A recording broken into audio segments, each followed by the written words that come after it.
I'm paying myself now better than I ever was paid working for an organization. Welcome back to the COS Business Podcast, #1 podcast in Colorado Springs. Today, our highlighted sponsor is Planet Duck. That's planetduck.com to visit and check them out. Yes, and today we have a very special recurring guest, Andrew. We have Matthew Schniper with Side Dish with Schniper. How you doing, brother? Thanks for having me back, guys. It's only been a year, so I'm really grateful to be here already again.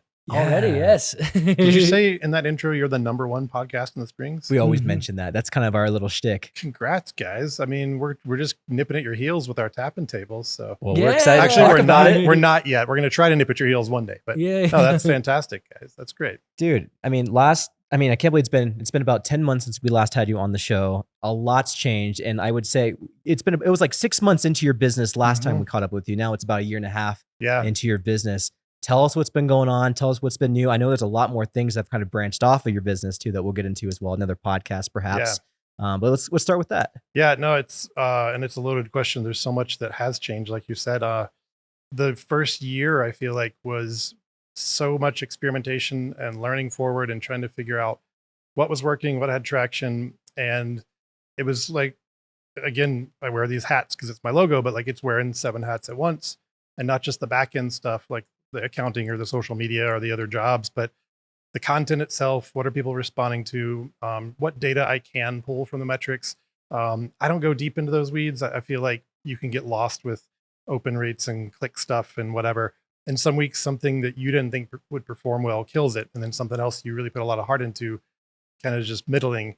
So even years ago at the Indie, I learned just not to pay attention to that. But I did overall just try to get a global sense of how's this growth going. And most of all, the hardest challenge in year one was monetizing, was figuring out the financials. Like I'm working, I don't even know how many hours a week. I wasn't tracking it, but more than full time. And I wasn't pulling down living wage if I was just trying to live off that alone. And I'd kind of promised myself I wasn't going to do it as a vanity project, and it had to pay the bills if it's going to be a real job. And thankfully it like right around that 1 year mark, I cracked that code finally. And I think that was like allowing everything to mature, have that data behind me, and look back and say, okay, well, these things are working, but it's still not enough. Like I have great reader support, which I'm super grateful for. Every person who gives $5, it's awesome. I've got a little over 250 people doing that right now. So it is a nice chunk of the pie. It's one good piece I need, which is that buy-in from the community. But again, that's not a whole salary. So I kept working on like, how am I going to fill that pie, you know? And honestly, like we'll talk about this a little bit later, I'm sure, but like it was creating a sponsorship group and getting some really reliable, solid supporters who committed to like a 12-month informal contract. Just like, hey, can I count on you to be with me for this long? Created some deliverables. We put it together, called it the Side Dish Dozen. And that was really the game changer. Like that's what made me financially solvent for the year ahead and let me get back to work more, working on the content and not stressing about, a little ad here or there, which again, I'm grateful for any of it. If someone calls and says, hey, we'd like to place something, that's awesome. They're buying into the show. But if it's not enough, and if you're spending too much time to chase down a couple $100 here or there, and I don't have a sales rep, it's just me. Right. So I really had to like get smart about, it's almost like a power play or a bigger move, like one big move to monetize, so I can get back to work doing the thing I love doing, which is the writing side. So what is the big move? I mean, that was it. Just creating the Side Dish Dozen was the best thing I did. And it was basically realizing again that like, okay, here's reader support. Here's the ads I'm currently selling. Again, not quite making a full salary. How do I get there? Okay, well, again, if I was my own sales rep and I could go knock on every door in town, it would have been awesome to get doctors, dentists, lawyers, whoever, who had nothing to do with food and drink, no conflict of interest, just like people who understood I have eyeballs and I have an audience. Maybe you should tell them about your product or whatever. That was possible. I'm not saying that I even had a time to give it a chance. So I'd still be happy if my phone rang from one of those demographic, but I realized the quickest entry point was the industry itself. The people who are invested in my week-to-week newsletter is the food and drink community. And be that the foodies, the eaters, but also the industry side, the the restaurateurs, the chefs, the brewers, the owners, whoever. I realize that's my best chance to get buy-in is the people that are really consuming this week to week and who believe in it and who know how important it is to that community. Like we have a dedicated journalist looking out for us every week, whereas, how I got here, like other media has shrunk. We don't have, at the time the indie went dark, we didn't have, and they still don't have a food critic or food editor. The Gazette has a little bit of stuff. We have all the Facebook foodie groups. We have some assets in the community, not to diss any of them. Like they all have a value, but I'm still the only guy doing full-time food and drink journalism for this scene. So the sponsors I approach, they get it, they know it.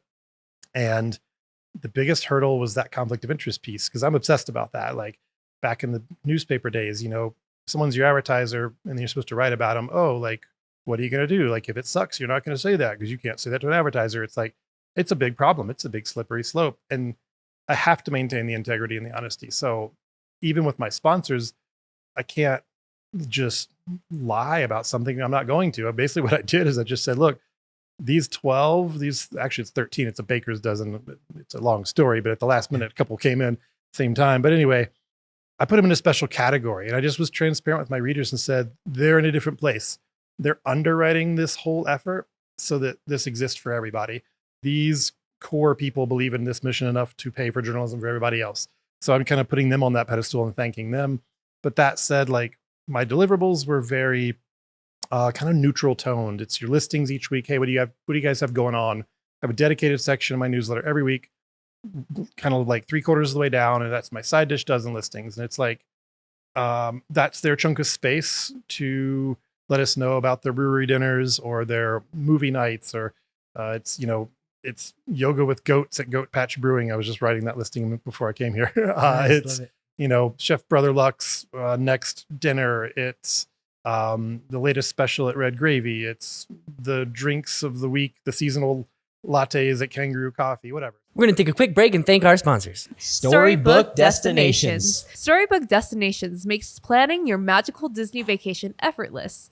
From Disney cruises to Disneyland and beyond, they handle all the details so you can focus on the fun. Visit StorybookDestinations.com to start your adventure. That's StorybookDestinations.com. Pinnacle Advanced Primary Care. Skip the healthcare hassle with Pinnacle Advanced Primary Care. Direct primary care for a simple monthly fee, putting health first. No insurance needed. Experience personalized care that's as unique as every individual. Visit PinnacleAPC.com to learn more. That's PinnacleAPC.com.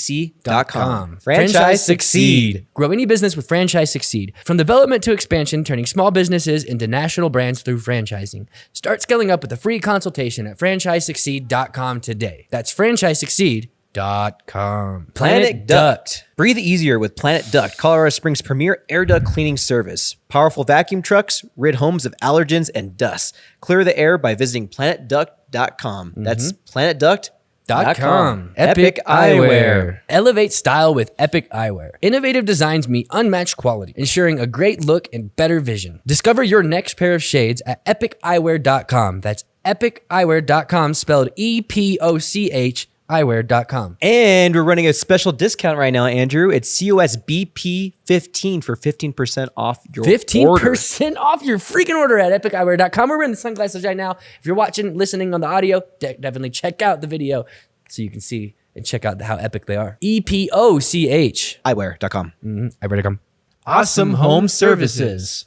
Awesome Home Services provides reliable electrical, plumbing, and HVAC services in Colorado Springs and surrounding areas. Whether you need emergency repairs for routine maintenance, they're available 24/7 to keep your home running smoothly. Visit awesomeservice.com. That's awesomeservice.com. Or give them a call at 719-370-0911 to schedule your service today. Now we will get back to this episode.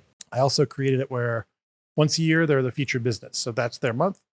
And during that month, they get some extra ads and attention, and we'll do a Sip with Schnip pop up there. So those are usually third Thursdays. We'll do a special menu. We'll usually do some discounts for my subscribers. We'll try to get everyone there. I'm not sure when this episode will air, but for example, we're filming this right now in kind of early mid-September. Later in the month, I will be at Goat Patch. We'll have a couple food trucks. We'll have a live band and beer specials, and it's going to be an awesome night. So each time I move that around to the sponsors. And then the last thing they get during that feature month is I do write some sort of article, but it's not a review. That's the thing I'm taking away from them and saying, hey, I'm not going to go into one of my sponsors, Edelweiss, for example, and have dinner and then come back and be like, this was the greatest thing ever. Like, it's just bad form, right? For all of us.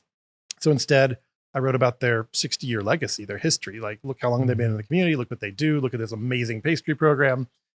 Just talk about the context of it all. And so that's that little sweet spot of how I can represent them, take their support, be transparent with the reader that this is how we're handling this. It's with kid gloves, these 12, these 13. Everything else is game on. I can go out and review those other restaurants just like I would have. I can be critical without fear of, conflict with advertisers, so to speak. So it's something I came up with on my own. I didn't find this in another market. It took me a while to get there. And again, that whole year leading up to it was like the research I needed to know what was or wasn't working. And like, I needed a big play like this. And then in terms of the way I structured it, even now, as I look at 2025 ahead, I'm not entirely sure that I want to keep it the same. I might want to evolve it a little bit. I might want to create an alumni program for those who want to stick around, but at a different level, introduce some new people, add another asset or two, figure it out such that I can continue something like this model though, because it's easy enough for me. I mean, it's still difficult, but it's easy enough for me to serve 12 or 13 clients well, really hands-on, talk to them every week, be really involved in their stuff. But in a different way than PR and marketing would serve them. I'm not doing their social media. I'm not handling that end of it. It's just more like they know that with our relationship, they have access to me, and we've been doing really cool stuff together.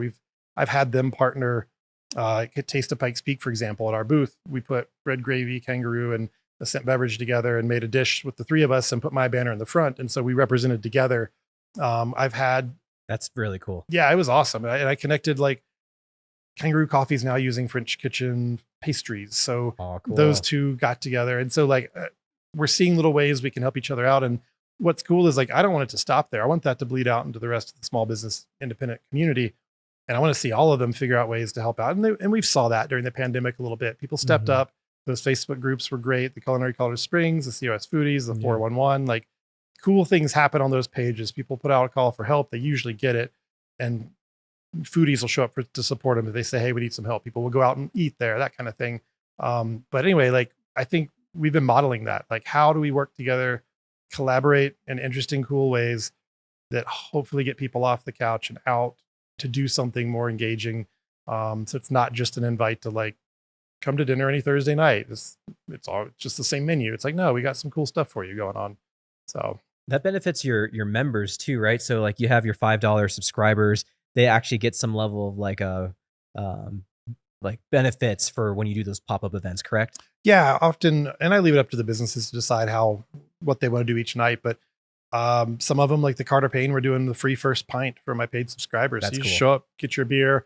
The free subscribers could get at least like $2 off, and hey, that's great. You still get like a $5 pint. Like that's hard to get anywhere in town these days. We're gonna do something like that at Goat Patch this month. Edelweiss created a whole special menu of small plates and gave it a special price. Red Gravy did something similar. We did like appetizer happy hour back in Blue at Red Gravy. And so I've had some of my members come to almost every one of them. Sally Wood, for example, comes to everything because she's bar mom, and I wrote about her recently. And if you haven't read that story, check it out. Bar Mom, look it up. It's one of my favorites. What do they need to search? What's the hotel? Oh, that's a good question. So it'd be more like side dish with Schniper Bar Mom. Put that into Google, it'll pop up. Nice. And it's one of my favorite pieces I've written recently. I got a ton of feedback, like just really welcomed in the community, like great reception to this story. And I'll give you the quick nut graph of it. Basically, she supports the cocktail industry, our local bar scene, and she does her own crawls every few nights a week and goes to her little route and sees the bartender she's close to. And that's the surface of it. The deeper story is like, why does she do that to create these relationships with these people? And what does that mean to her? And so it's this really interesting story about loss and grief and reclaiming community. And you're going to get, they're not quite Easter eggs, but there's some surprises in there you're not expecting at the surface level of just, oh, this lady goes on bar crawls, like what, So it's a surprise one like that. But anyway, she's been really supportive of mine. She shows up at my events too. But so yeah, those members, they engage, they come up, they get a little deals like that. Any of my subscribers can go to Ranch Foods Direct, which is another one of my key sponsors, and get 5% off their whole basket if they go shop for beef and pork and all those products. So that's the kind of buy-in I'm getting back from the businesses supporting me too, is like extending those little deals and discounts. Obviously that's to attract people. We got to get their attention somehow, but they're putting skin in the game for them and for me.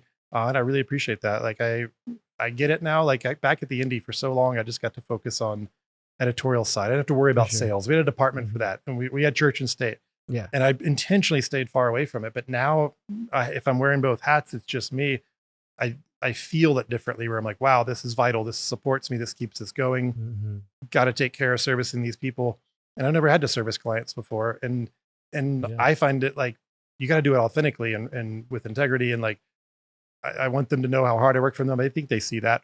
But also when communicating to the community, like I don't like what it feels like being advertised to, and it feels schmarmy and all that. Like I try to put craft even into my small messaging so that it's like genuine, because I don't know, I just don't want it to be schlocky. So I've learned I even have like there's a lot of sales there's a lot of Yiddish terms that you're saying. I know. You'll hear a few more. I tend to, yeah. Yeah, and I was just thinking about that because someone who's been such a cornerstone in the community for such a long time, like yourself with the Indie, I feel like this is a new version of yourself the past year and a half that's even more involved in the community. Do you see that like stark differences between being, like you said, in the editorial department, at the Indie versus now you're wearing all these hats and you have to like be in the community and you're doing your own pop-up events? How has that transition been for you? Yeah, that's a good question. Absolutely. I mean, I feel like I should have tracked it, but I feel like I went to, I don't know, 2 or 3 events a week last year or something. And I had it's almost like every newsletter ended with my little parting shot space, which is it tends to be what I've been up to this week. So like tomorrow's newsletter, the newsletter I'll put out later this week, it's going to be pictures from Fiddles, Vittles, and Vino. I was just there at Rock Ledge Ranch over the weekend. Oh, cool. A week before that, it was Marguerite at Pine Creek's 50th anniversary. Pasta in the Park, I was doing the Tessa fundraiser. So it's a lot of nonprofit type things. I'm going to Sober Soiree later this week I'll be there. Yeah, awesome. We're gonna, that's a great one. I love that one. And so it's to your point, like too often in the past, due to the demands of the Indie and the structure of the newsroom, I was behind the computer. I didn't have time to get out in the community. There was just too much to do in the newsroom. It's still kind of like that, which is where those extra hours come from. When I talk about full-time plus, it's like, well, the full-time is at the computer still. The plus is being out there in the community. So it's attending these events. It's judging a lot of events. It's, it's going like for the podcast, driving to Fowler, which is a, hour plus drive down the road just to go to the farm, to be on the farm, to do an episode.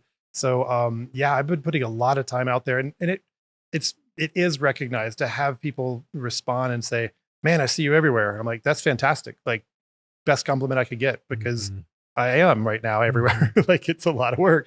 And so I don't know. I guess I'm a little bit obsessed about it. Like I want people to see the work product. It's like the behind the scenes of the movie. Like, how would you make this thing? It's like, you got to know I'm hitting the street hard, like every week. And I don't take anything lightly. Like the fact that even anyone gives me $5, I feel like I got to earn that times 250 times the sponsors, times whatever.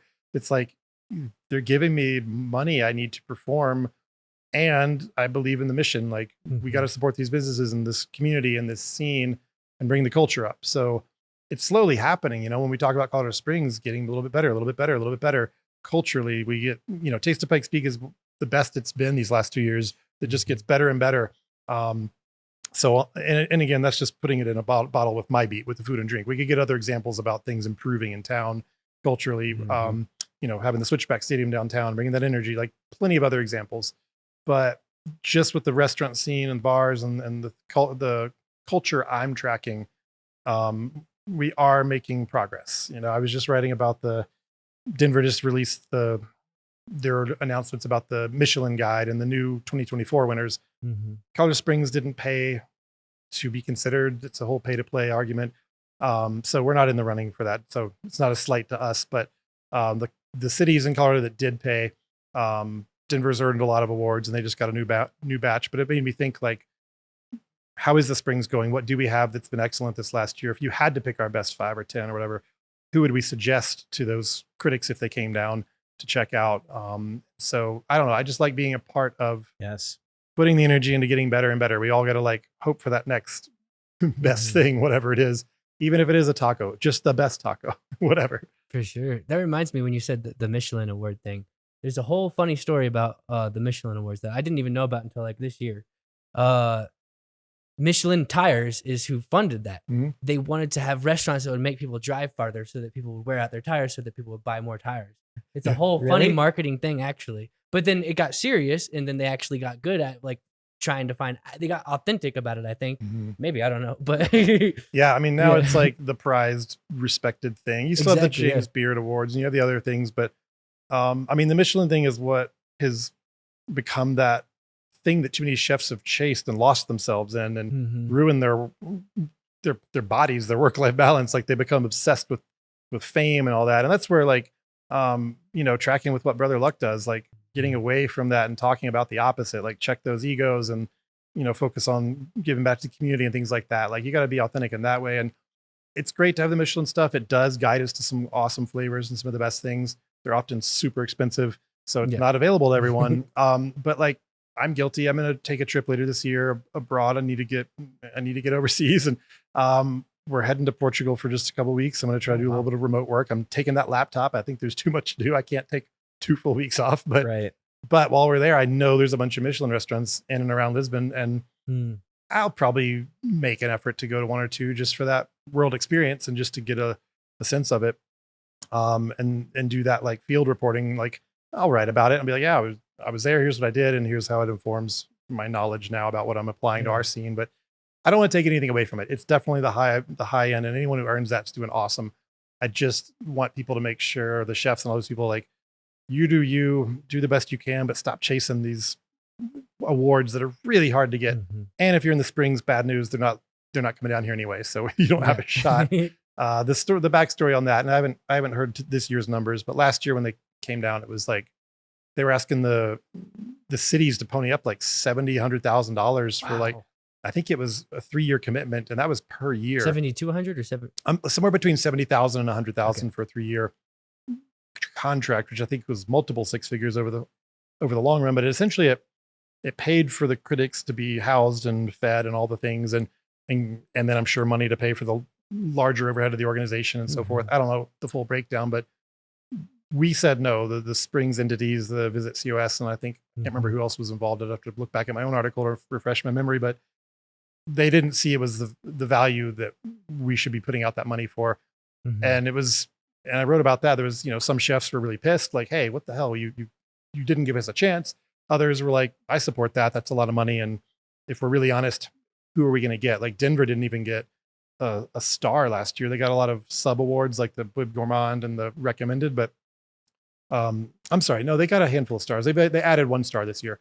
I take that back. 4 or 5 star. 4 or 5 of them got 1 star. Gotcha. But that said, if a market like Denver, who has that level, is only hitting that mark, the Springs is probably not going to hit it. Like Mhm. I was telling people, it might be the Broadmoor. It might be the summit at the Broadmoor. Maybe it's for my Brother Luck, and maybe it's Ombly, Cowboy Star. I'd give something like Margarita at Pine Creek. It's just so authentic and so unique there.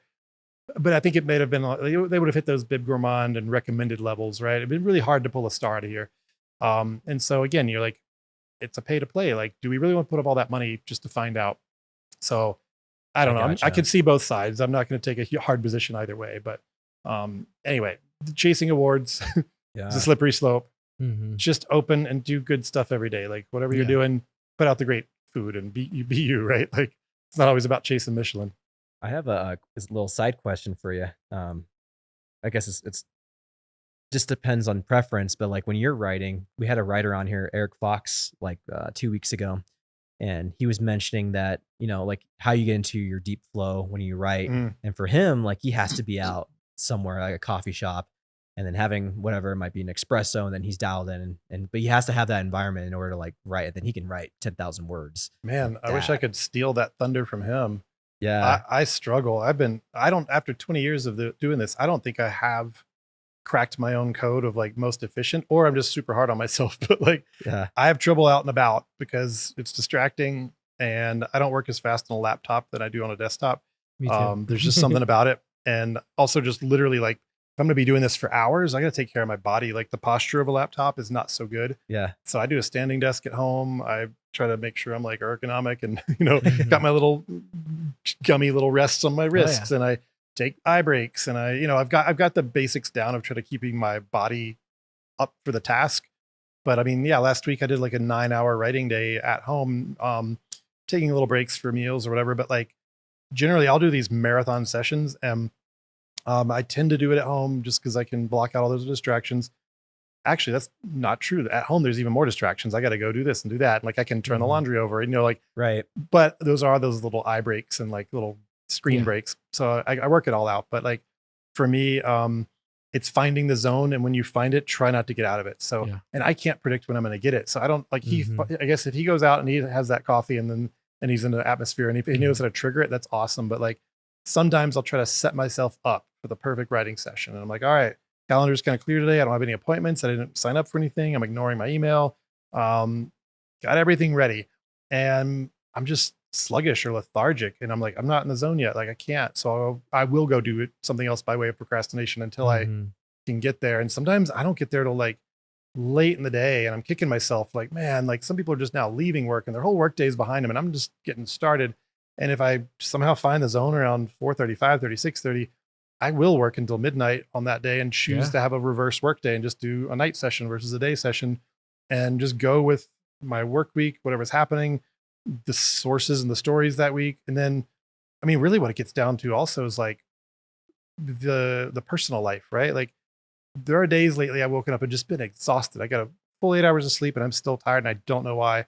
And I found myself taking a nap 2 hours later, and I usually don't nap, I'm a bad napper.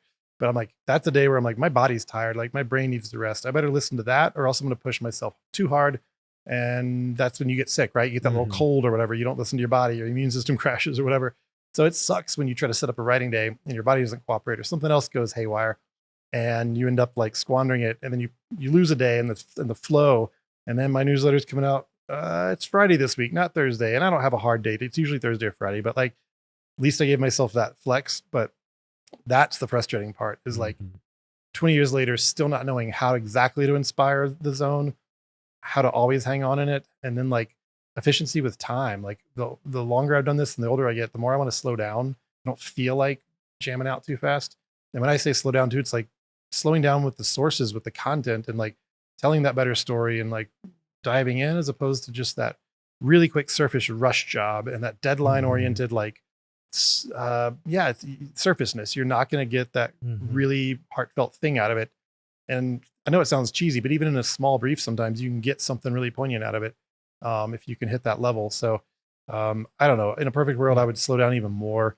I would maybe have one more week free between newsletters to work on them. I would, hit the zone perfectly and Mhm. get it all done in 4 hours instead of 8. Whatever. Like my brain spins on this stuff. I wish I could be that guy. Yeah, yeah. It's like, There's a balance to it, I think, and I relate to that 100% with like that's how I am in a lot of ways with the work that I do. And like I bet you have like you said 9-hour marathons where you're knocking a bunch of shit out, but you were like it took you a minute to get to that point though. mhm, And sometimes it's like sometimes deadlines are amazing, sometimes they suck, but mhm. like either way it all depends on the like when I say it's a balance for that aspect. Having a deadline for certain things is important, but then sometimes having no deadline for other things is Oh yeah. freeing and allows you to really put your all into it. I mean, I've told people I'm my own worst boss. Like I work sick, I work late, I work weird hours, I Me get too. myself up early. Like, but it's when it's yours, when you own your own business and you care. And again, you feel beholden to the people supporting you. Exactly. Yeah. Um, you want to do good work. So like I really run myself hard, and like um it's not a bad thing. It's just back in the day I used to write little brief, like 100-word blurbs for things and this and that. And now I sometimes look at my writing and I'm like, man, that is so hard to cram things into 100 words. I know how to do it. I've been disciplined before to do Mhm. it. But now that it's my own newsletter and it's digital space, I don't want to. I'm not gonna. Like Right. Mhm. I'll just ramble on a little more. And I guess the good news is people have responded well to it. So people like the writing. People are coming and signing up. People are sticking around. People are engaging. They're commenting. They're messaging me.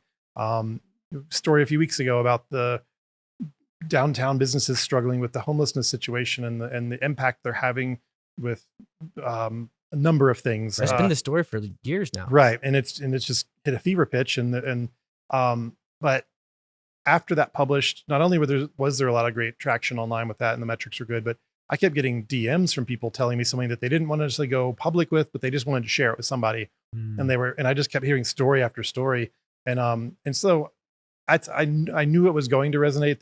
That was too poignant of a topic, but maybe I was even a little surprised about how much that resonated that week.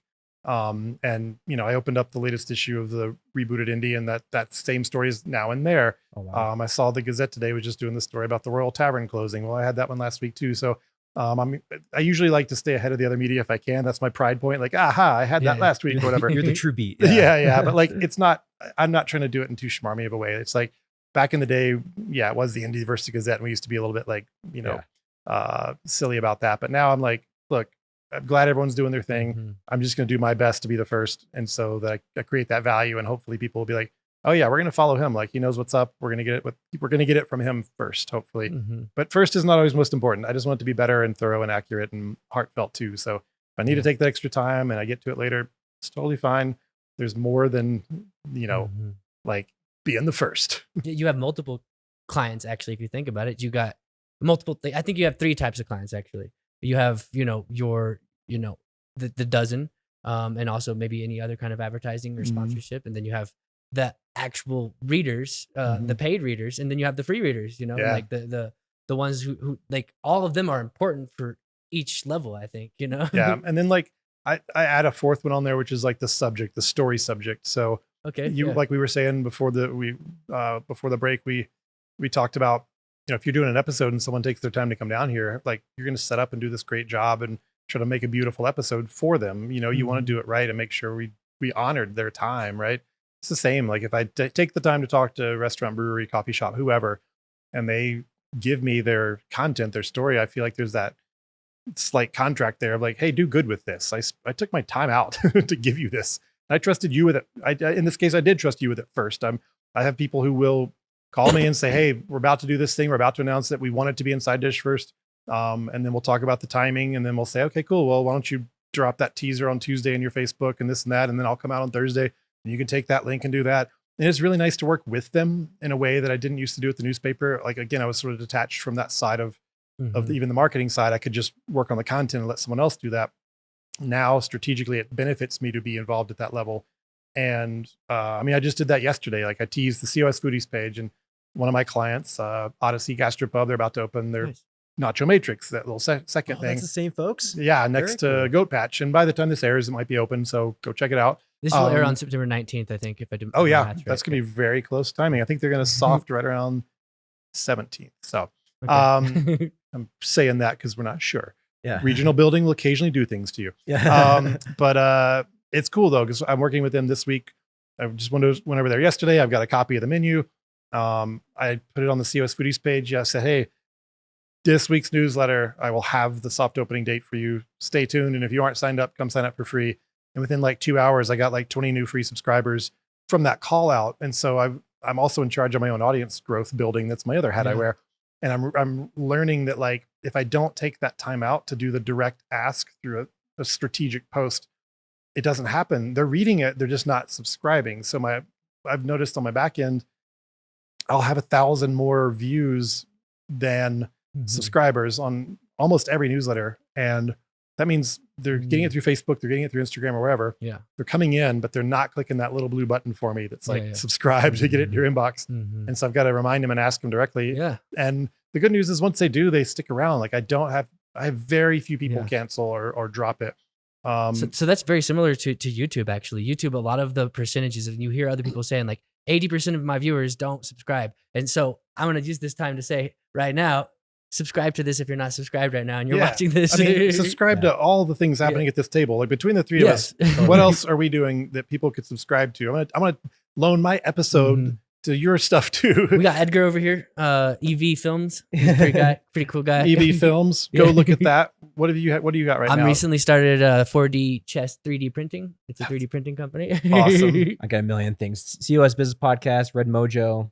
I do a festival every once in a while. I took the year off from my tiny house festival, but we'll see next year for 2025. But if I do, definitely subscribe to all that stuff because that's a fun project to do. So yeah, I mean, that's what's cool is the camaraderie in this community too. Yeah. Like fellow podcasters, fellow writers, event people, whatever. Like that's what I mean about that collaboration. Like even if we haven't done something together, like just doing this together and talking about our stuff and helping bring each other up and name dropping each other. I mean, you know, Andrew edited my former podcast, Vulnerable Creatures, a couple years ago, did a fantastic job.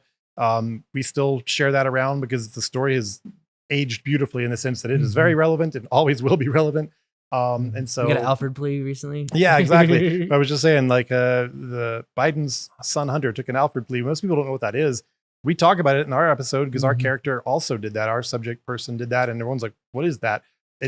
So look it up, check it out. It's very interesting. But so yeah, I mean, you can even tap into our past works too. So I've got a podcast I did a few years ago, State of Plate. I've got Vulnerable Creatures. Now we got Tap and Table. So we're just staying busy. Like it's not even just side dish. That's what's kind of exciting too. Is I don't know. All of us we don't know how to sit still. Yeah, so we're creating with all those side assets too. we like to take a quick moment and thank our sponsors. Celebrity DJ.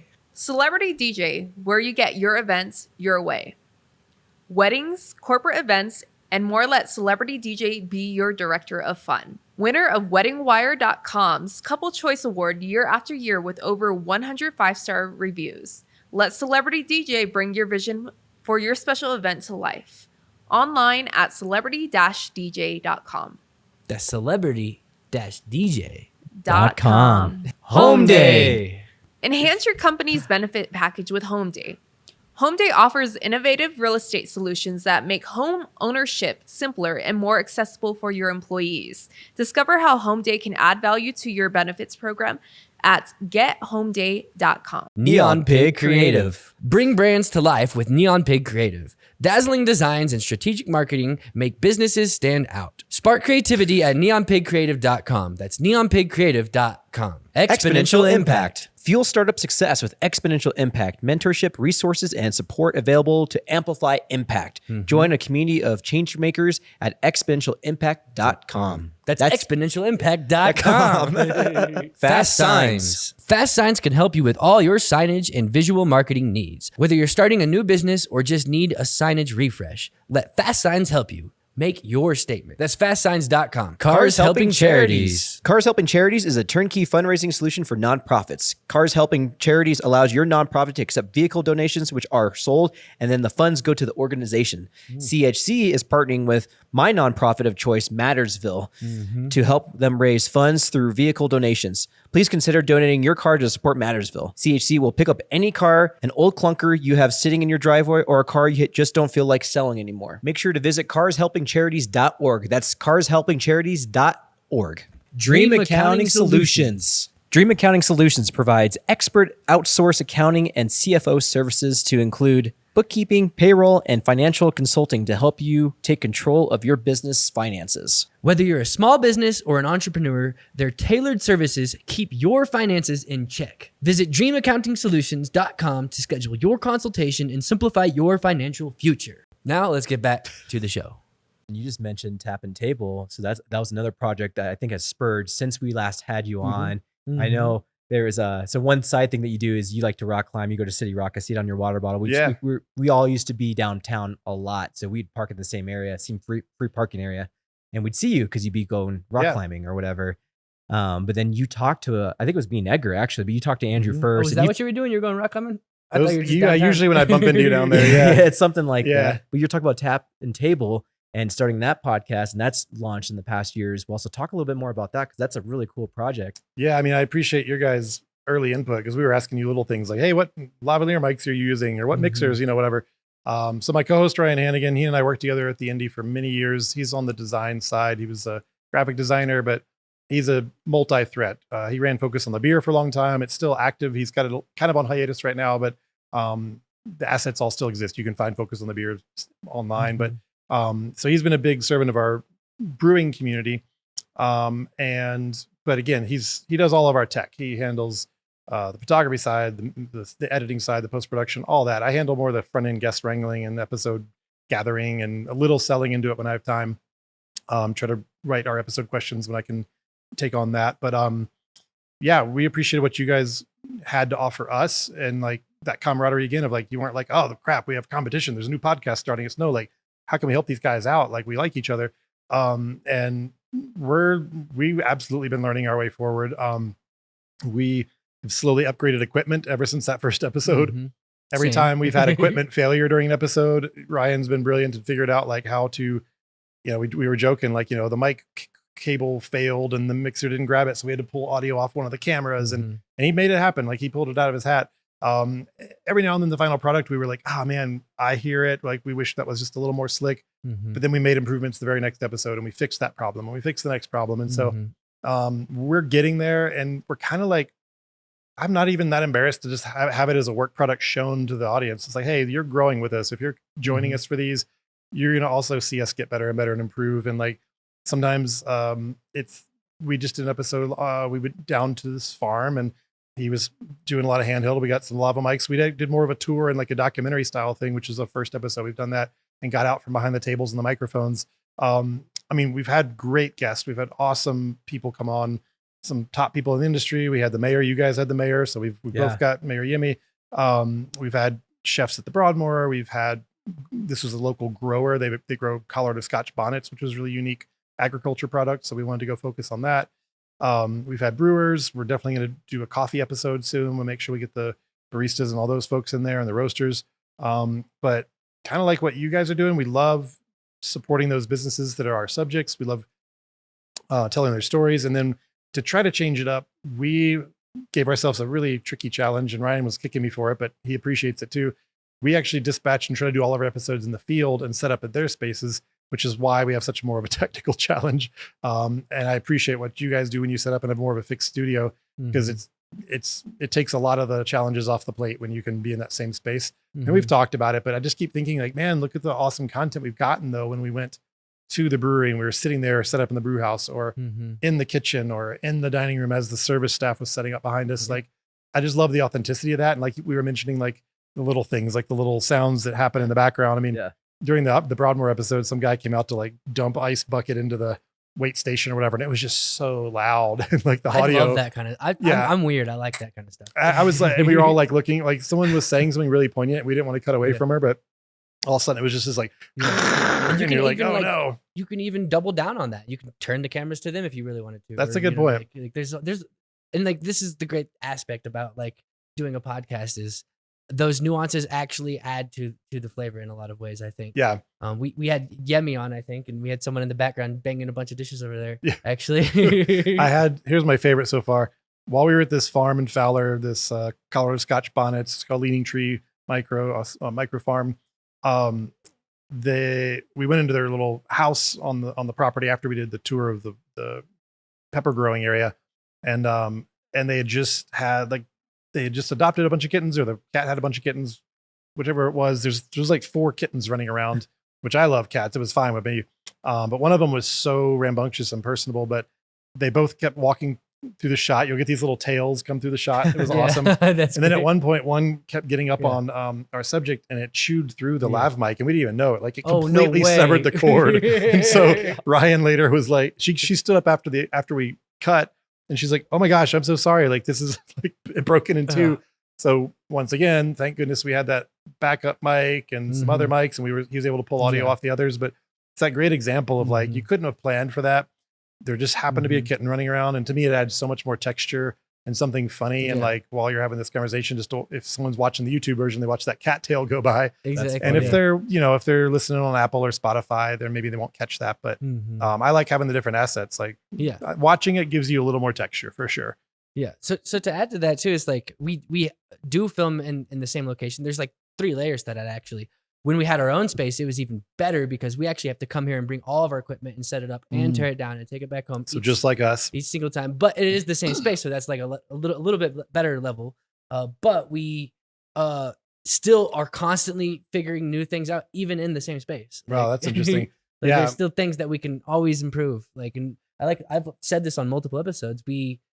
I like to think of it as probably not accurate at all, but like, we're 1% better every single episode. Yeah. And like, if you times that by 250 episodes, which is what this episode is actually 250. You're 250. Man, congratulations. I think we're like at 14 or 15. So like, I don't even know. Great, I can't even picture, like, that overwhelms me. Like, so just 1% better. Yeah. That's incredible, guys. That's Kudos. 250 times % better. But I think we're actually Probably a little better than that. Yeah, From the yeah. first one. The first one was audio only and it was on my phone. So It's those little things too. We'll show up at a site and we work around the client's schedule, right? So if a chef is available and says, this is the time, that's the time.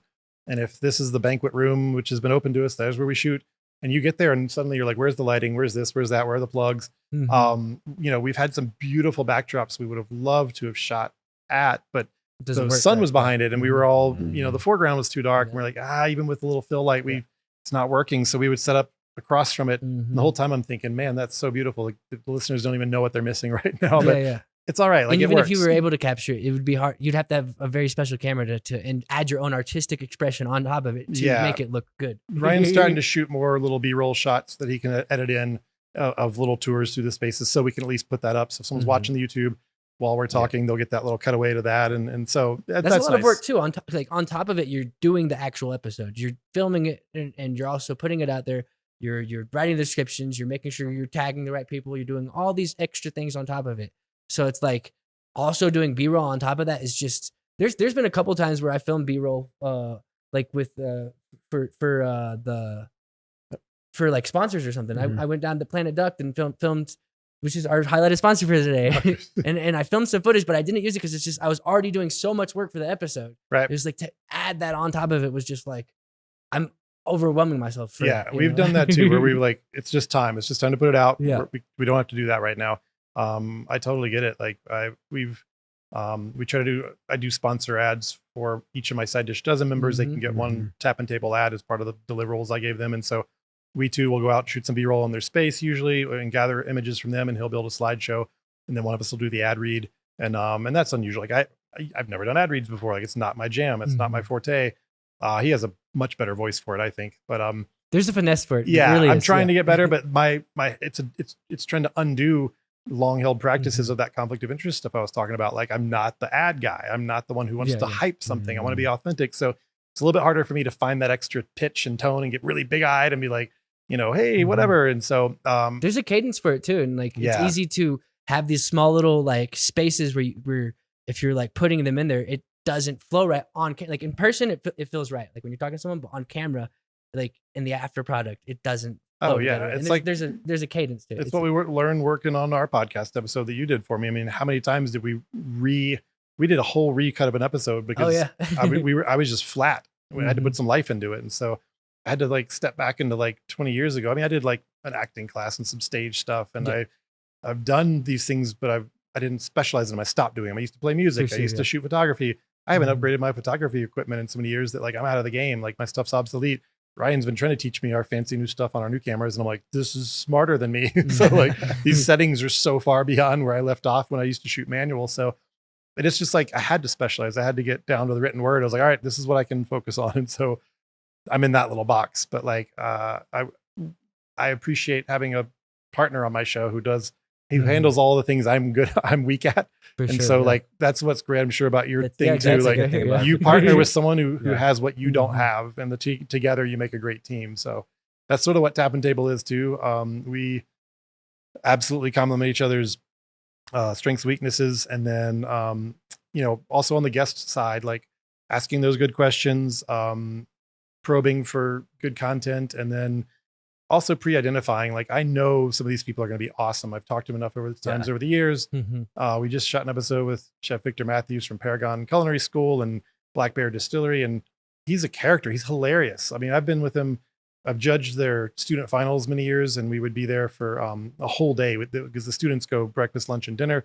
And so I would have already spent 12 hours plus with him and his crew and all these people. So by the time we're at like the 7th course at dinner, and we've had some drinks, like, it's just hangout fun time. So I know if you put Victor in front of a microphone, it's going to be funny. And sure enough, like, that episode's great. He's so many little anecdotes that are hilarious. So it's stuff like that, though, like queuing it up and letting them do their thing. And that strategy behind making an engaging episode with people who are fun to talk to. And so, I mean, I appreciate what you guys do too. You're really organized. You send out good pre-questionnaires and pre-things to get us thinking about stuff. I need to steal more of your thunder. We haven't had time. Like you said, like there's just things we haven't done it because we couldn't get to it. And we're doing the best we can as a side project. But good on you for your first year, like to be able to build a full-time wage for yourself to continue on this process. Cause that's the hard thing, right? Is like, you want to do creative and do all the pretty stuff, but it's also like, I got to survive. Right. I got to make money. Yeah. Oh, I'm not naturally a salesperson, but I got to figure out how to do sales and like all these different things in your first year in business.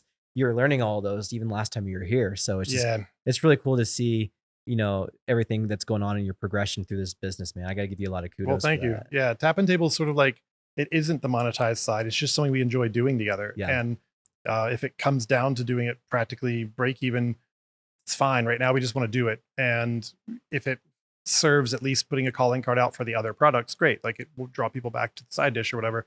I'm not too stressed about it because thankfully, again, the side dish doesn't just shored me up. Like I can't thank those businesses enough because it's allowed me to play. I would not have had time to do a side podcast if I was still out hitting the streets harder, just trying to make money come in.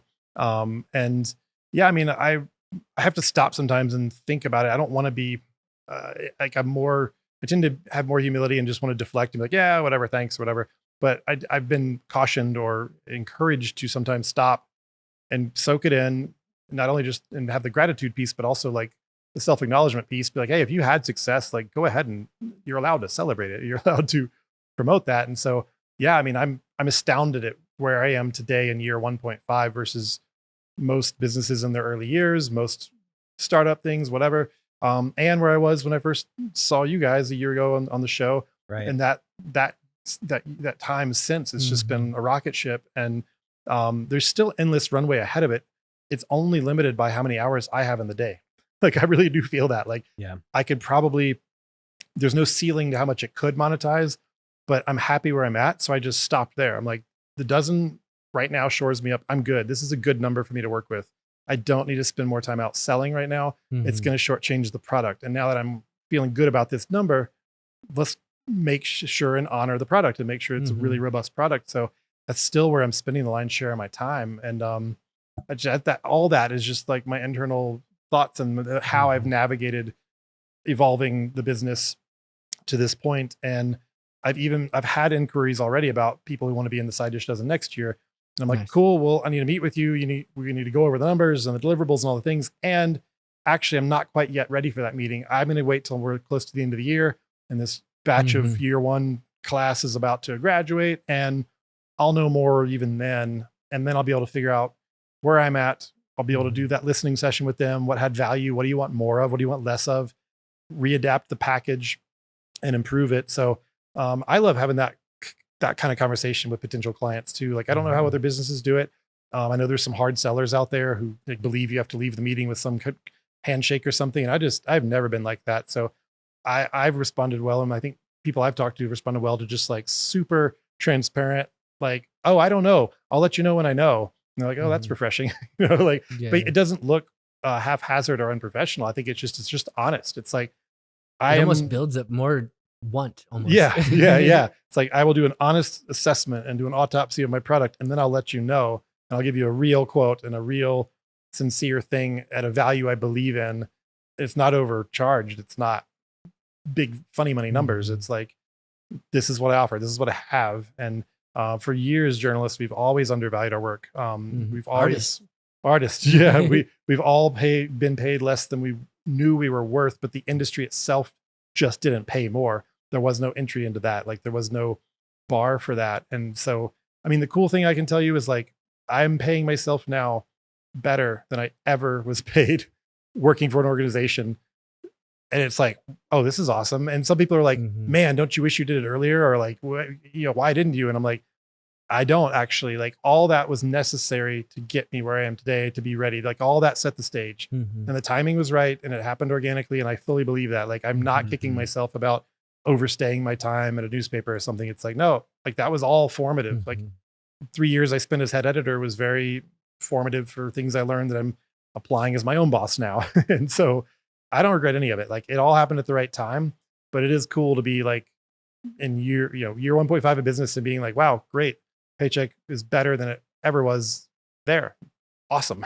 Like, great. You can look back at those experiences and like I think for my kids, like if they want to be an entrepreneur, I'm be like, okay, that's great, but you need to get a job first to figure out like and be under great leadership or a great business model to learn how to be professional first. Yeah. Because for you, like you were a professional and then you jumped into this. And so you had that aspect that you're bringing into the entrepreneurial game. You weren't just going in fresh, not knowing. You knew what it really looked like to run your type of business. Even though it was different than what you were doing before, you knew how to be a journalist going in there and writing and the editorial piece for all that you were doing.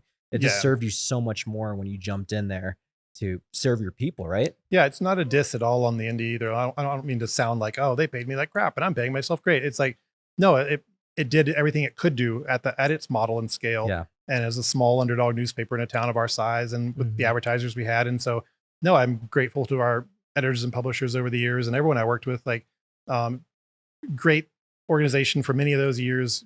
Great people came and went. There were struggle years. There were times where things weren't as strong as some of the golden years. Just like, it's like The Simpsons. We had the golden years, then we have a bunch of lame years. So, Right. you know, it happens. But as a whole, I'm grateful to that whole organization for how they prepped me.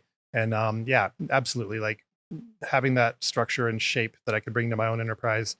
I try to, if anything, I try to break away from that. Like, hey, I'm in a box. Like, hey, I've been writing this way for so long. Does it need to look like this? Should I break up this, you know, on a given week of a newsletter? Should I introduce a new style of a column, even just as a one-off? Should I try something out? A few weeks ago, I decided to run the newsletter in reverse order and just said, you know, instead of the lead story going into the second, to the news briefs, to the dozen, to the events or whatever, let's turn it on its head and specifically tell the reader that in the intro, hey, this week it's backwards. I just want you to see that because I want you to know that you need to read to the bottom every week. There's cool stuff at the bottom. So don't just stop at the top, you know, keep scrolling. My newsletters are pretty long. Sometimes Gmail will clip it and tell you have to click that thing to see the entire message. I worry about that. Like I can't control the email inboxes and how they behave. And I don't want to cut my newsletter short just to be under the Gmail length of getting clipped. So I need to remind people like, hey, click that thing. If I give it to you in reverse this week, you know what you've been missing at the bottom. Here's your community events. Here's what you can do this weekend. And then buried down there was that lead story. However, that same week, that lead story was the homelessness story, that one we talked about, and it had incredible traction. So it gave me confidence like, oh, cool. People are reading and I got their attention and they made it all the way through that week for sure. And I'm going to keep doing that sometimes. Just do little things to turn on its head. If I have ideas, introduce them like just a different style of a blurb or something. It just keeps me entertained as well. Like, so nothing gets too static, but week to week though, the content itself is always changing. So it's not boring to me. I mean, the next week there's 12 more businesses I'm somehow working with or talking to. So it's constantly refreshed. And I also know I'm only scratching the surface sometimes of the things going on in town in a given week. Like it is curation. I can't do it all. So I'm choosing what rises and I'm trying to do the cream of the crop and give you the best stuff that as I see it. And I guess I've had to make peace with that. It's like, look, if it made it to my attention, then it rose, right? If no one's talking about it, or if it's hidden on someone's Facebook page and they're not doing a good job of marketing their own thing and none of us heard about it, that's kind of on them. There's only so much research we can do digging in the interwebs. So I try to do a really tight curated thing each week and find those best things. And that keeps it fresh too. Yeah, that makes a lot of sense. And I was going to ask you, because obviously we touched a little bit on it on this episode with restaurants shuttering their doors this year. There's been a lot of notable folks who have shuttered their doors. You just mentioned Royal Tavern. We got news of Go Fish Food Truck who shuttered their doors. Bell Brothers Brewing. Wild Goose. When's Bell Brothers? That's even new. That just came out today, I think. Today. Yeah. I'm putting that in my phone now. I'm going to make a call on that. So shoot, guys, that's sad. I like those guys. We've been there actually. We've together, been there together. Oh, you guys Yeah. been there together. I always loved it Man. because the open kind of garage setting. But I guess my question to you is like, what's your, I guess, like temperature gauge on what's been going on? And I know, like we talked about in our last episode, like we're like, all right, well, there's certain areas in the Springs that are just thriving. Obviously, Yeah. Northgate's doing pretty well by and large. The Yeah. Interquest Parkway, Shoot. downtown has always kind of had that identity struggle of like different pockets of it doing well versus other pockets. And then again, this city's so large. There's the West Side Powers Corridor. Fountain's got its own identity. Yeah. So I just want to get like a temperature gauge just for our audience Yeah. to understand, at least from your viewpoint as an expert on what's been going on. And Man, it's awesome. It's a great great line of inquiry. It is ever changing, like day to day. I'm also like keeping my position a little fluid. I did take a stance a couple months ago, and I wrote a opinion piece and I labeled it opinion, and I called it like the sky is not falling, and I was trying to be like, yo, everybody, I know some places are closing, but calm down. The sky's not falling.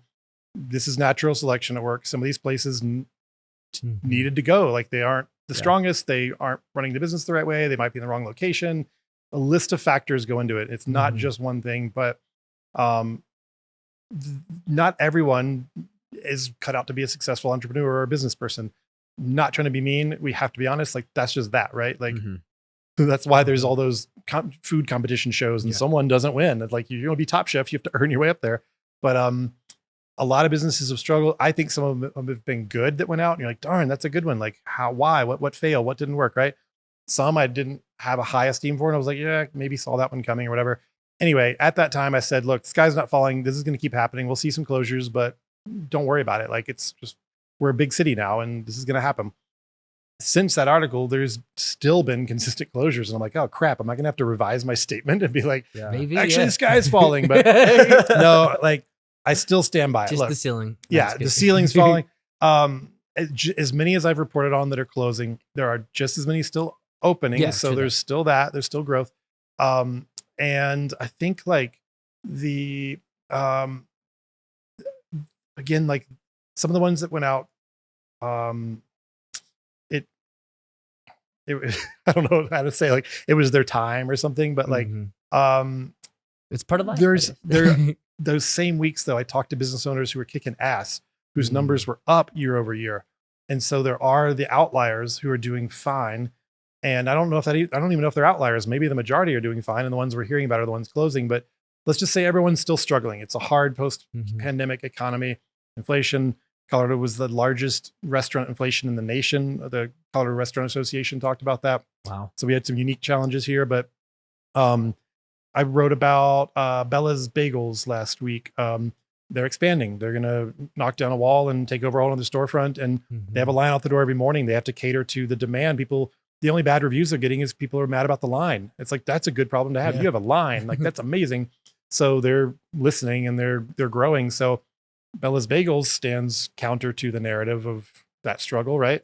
I talked to Chef Eric at Red Gravy, one of my sponsors on the Side Dish Dozen. They're kicking ass too. Like they were able to buy their building. I wrote about that. They were able to like invest in that and put roots downtown. That was the feature story we wrote about during their month, and they're doing awesome.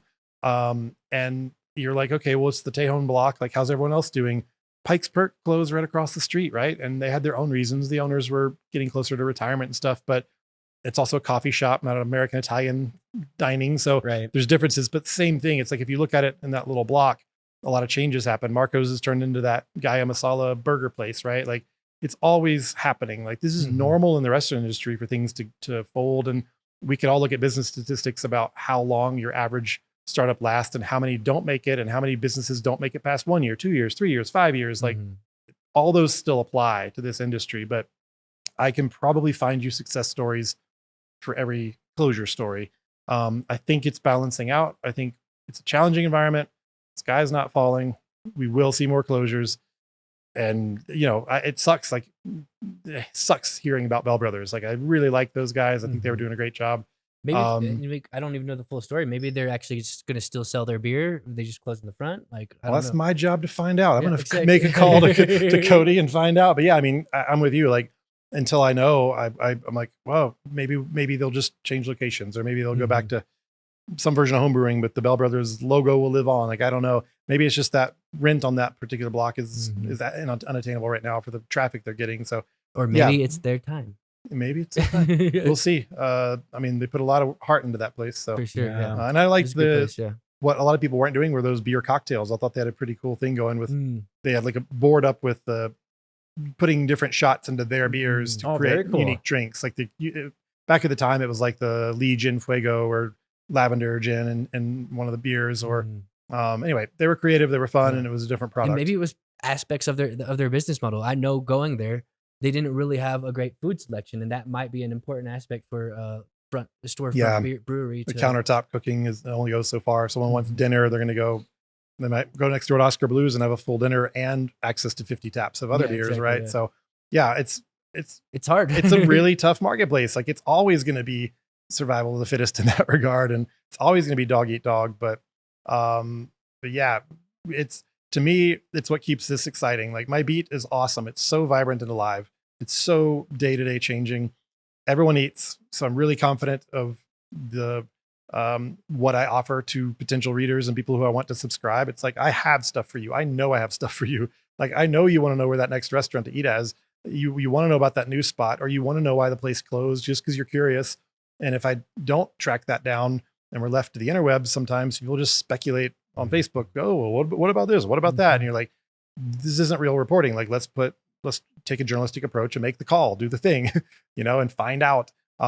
But that's not to entirely discredit that. I've seen commenters on some of these Facebook groups do great footwork. I'm like, man, I should hire that person. They did awesome on that one. They have just the story. And, the Royal Tavern was like, all I could really see was a bunch of hearsay online and nothing really confirmed. And I tried to reach out and see if I could get to the most recent owner. And I was told they're not going to talk. They don't want to talk. And I never pulled down the phone number in time to try it myself. And I was like, there's only so many hours or minutes I'm going to dump into this one little brief this week. I've got more to report on, and it's knowing when to like fish or cut bait in that regard. Like I will do this up to this point and then I'm going to move along. It's not my lead story.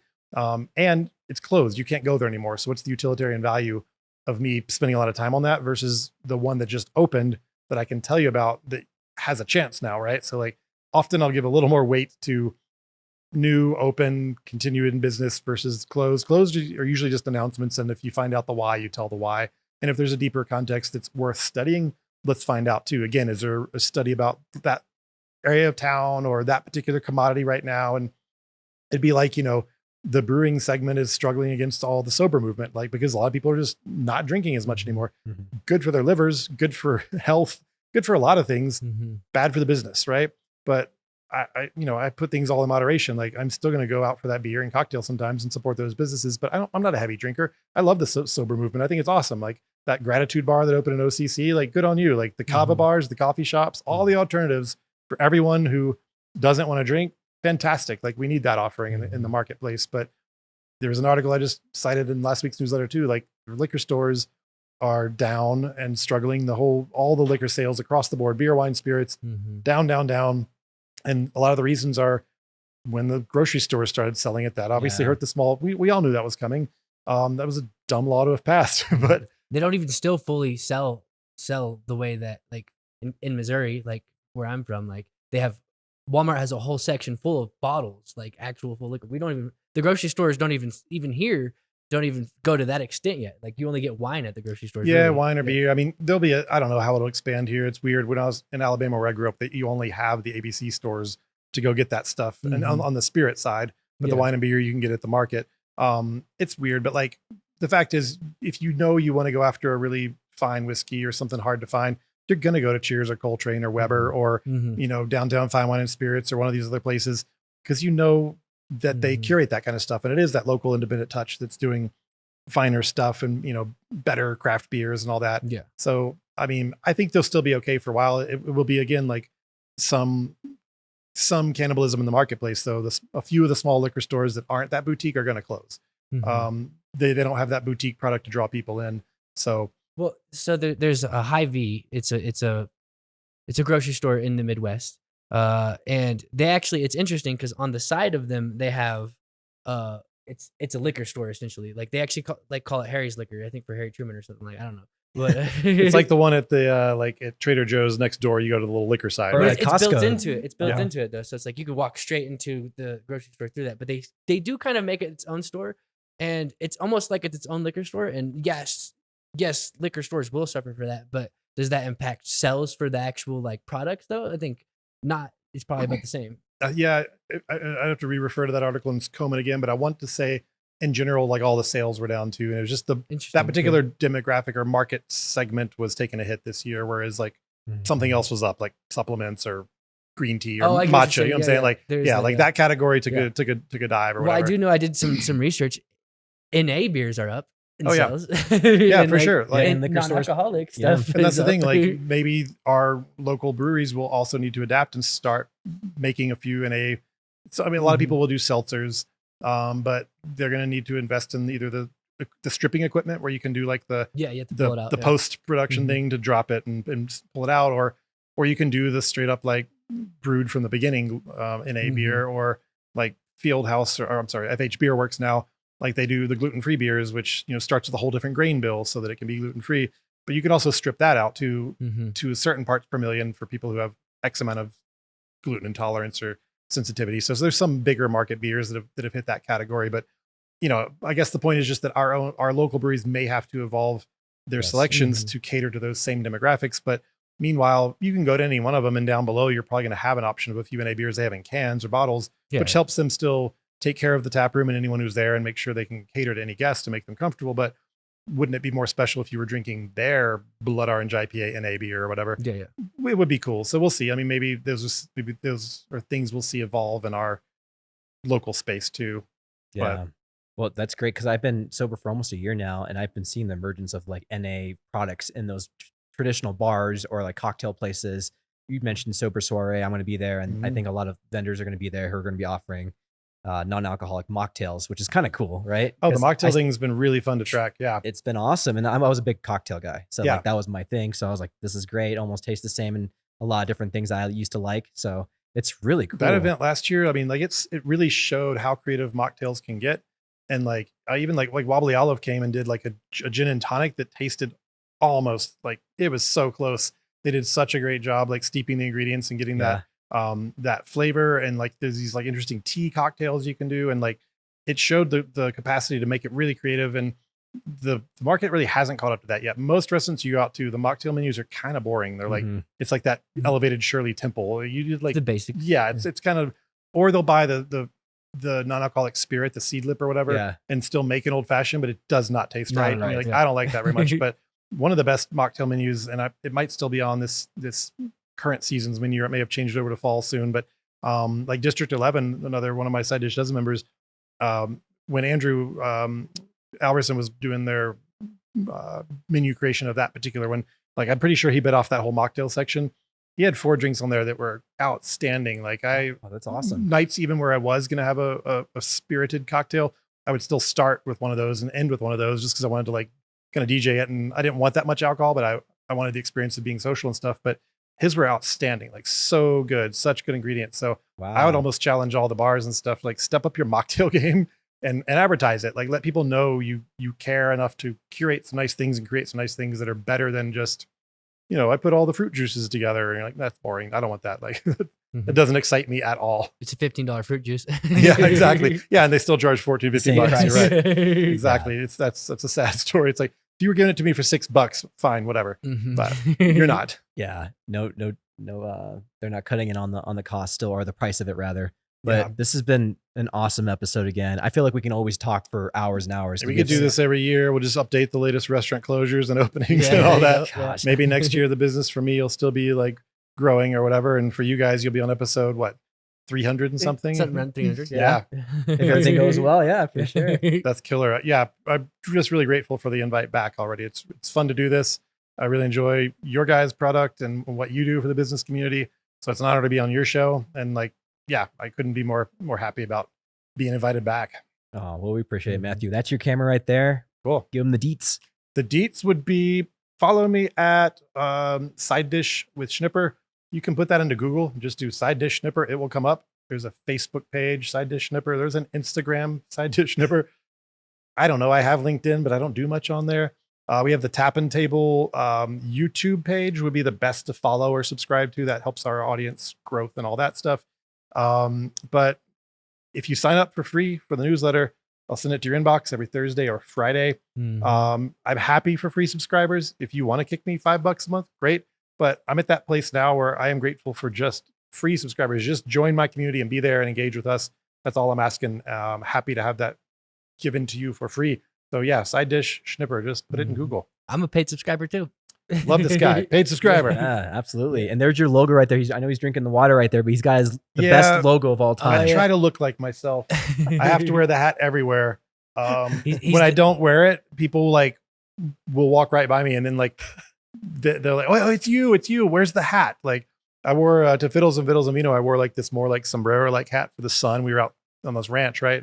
But a few people still recognize me, and they're like, but they kind of looked at me funny. I was like, yeah, it's not the normal fedora thing, but that's Ryan's fault. Ryan designed my logo, chose that. It was a surprise to me. I didn't even pick. Like Ryan just was like, hey, I prepared this for you. I was like, awesome, I love it. Nice. But the joke now is I wear these everywhere.